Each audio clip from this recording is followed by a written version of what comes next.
Mesdames et messieurs, bonsoir et bienvenue. Dans la vidéo d'aujourd'hui, je vais t'expliquer étape par étape de la manière la plus simple comment déterminer les PPSM et les PGCD des nombres entiers naturels.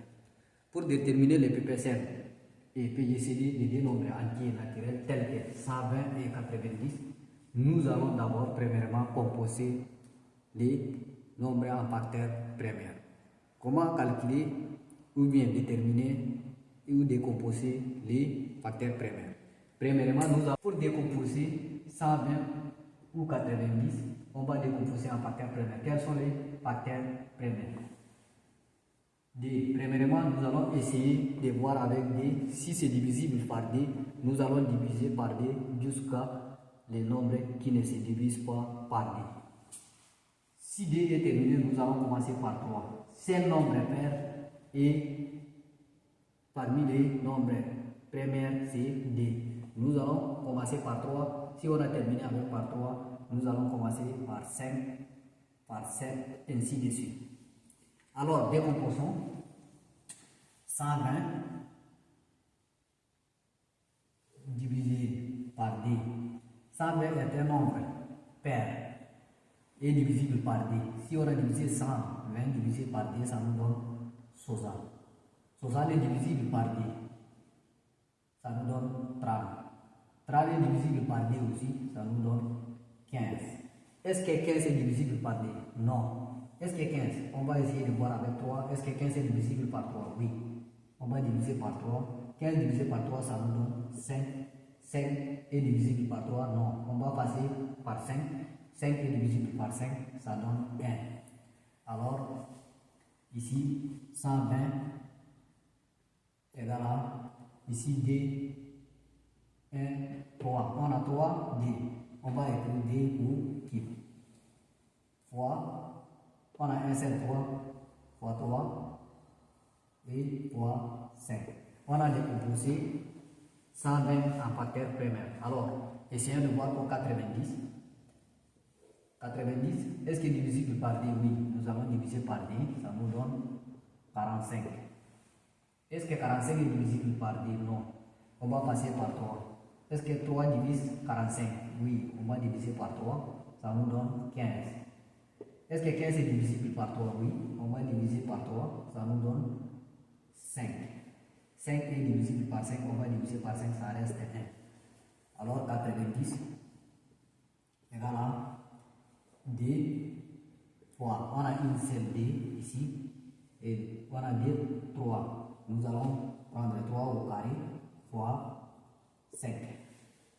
Alors maintenant, nous allons écrire PPSM pour 120 et 90.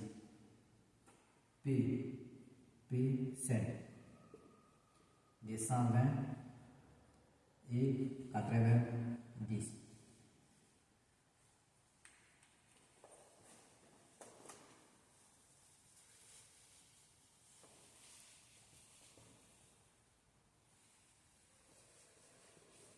Pour écrire PPSM de 120 et 90, on va focaliser sur les nombres qui sont dans les nombres entiers naturels.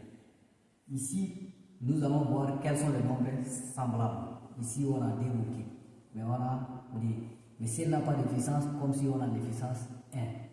Ici, on a 3, et ici, on a 3 au carré. Ici, on a 5, ici, on a 5.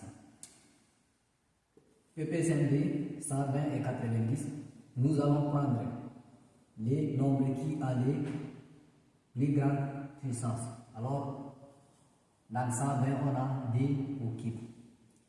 On va multiplier par, ici on a 3, et ici on a 3 au carré, dans 90 on a 3 au carré, nous allons prendre 3 au carré. Et ici on a 5 et 5, nous allons prendre un seul 5. Les PPSM de 120 et 90, c'est D ou K. PGCD de 120 et 90, ça nous donne tout à fait contraire avec PPSM et PGCD. Ici, nous allons focaliser uniquement sur les nombres semblables et nombres qui n'ont pas de plus grande puissance. Ici, on a D, nous allons écrire D. ici on a 3, ici on a 3 au carré, nous allons prendre 3. Et ici on a 5 et 5, nous allons prendre 5. Les PGCD de 120 et 90, c'est 2 fois 3 fois 5. Et si dans les deux termes, il n'y a aucun nombre qui se ressemble, nous allons prendre tous les mettre ici et on les dira, c'est PPSM des nombres qui nous a donné, comme si on a PPSM de A et B égale à de tous les nombres qui ne se trouvent pas dans A et qui ne se trouvent pas dans B, et on les met tous et on dit que les PPSM des nombres entiers. Madame et monsieur, on est arrivé à la fin de notre résolution des exercices. Si cette vidéo vous a plu, n'oubliez pas de la liker, de la partager et de vous abonner